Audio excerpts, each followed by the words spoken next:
ఇచ్చిన తర్వాత సో వాళ్ళ అనుభవాలని జనవరి 30వ తారీఖులోపు అందజేయడం జరిగింది.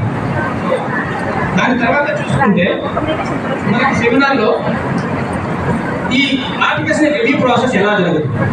సో మనం చూసినట్టుగానే అనౌన్స్మెంట్ అనేది ముందుగానే ఇవ్వడం జరుగుతుంది. ఒక 4 నెలల ముందుగానే అందరు టీచర్స్కి ఏ అంశాల గురించి ఆర్టికల్స్ రాయాలని అనౌన్స్మెంట్ అనేది అందరు టీచర్స్కి షేర్ చేయడం జరుగుతుంది.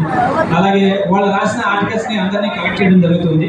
సో వాళ్ళు సబ్మిట్ చేసిన ఆర్టికల్స్ని ప్రతి ఆర్టికల్ని టీచర్స్ పేరుని మాస్క్ చేసి, అంటే టీచర్ పేరు కానీ టీచర్ సంబంధించిన వివరాలు కానీ ఏవి కనపడకుండా దాన్ని స్టిక్కర్ చేసేసి దానికి ఎవరైనా ఒకరిద్దరు పర్సన్స్ దాన్ని మాస్క్ చేసేస్తారు. అలా చేసేసిన తర్వాత ప్రతి ఆర్టికల్కి ఒక కోడింగ్ ప్రాసెస్ ఇవ్వడం జరుగుతుంది. సో ఆ కోడింగ్ ఇచ్చినటువంటి ఆర్టికల్స్ ఏం చేస్తామంటే, సో ఒక 5 మంది మెంబర్స్ ఎవరైతే ఉంటారో ఇండివిజువల్గా ప్రతి ఆర్టికల్స్ని ఎవాల్యుయేషన్ చేస్తారు. సో ఎవాల్యుయేషన్ చేయడానికి కొన్ని రేటింగ్స్ ఉంటాయి. సో దాన్ని ఆధారంగా చేసుకొని, ఆ పారామీటర్స్ ఆధారంగా చేసుకొని రేటింగ్స్ ఇవ్వడం జరుగుతుంది.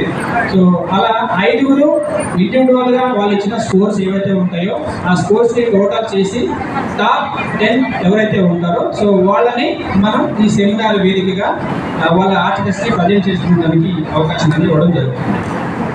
సో ఫైనల్గా సెలెక్ట్ చేసేసి సో ఎవరైతే టాప్ 10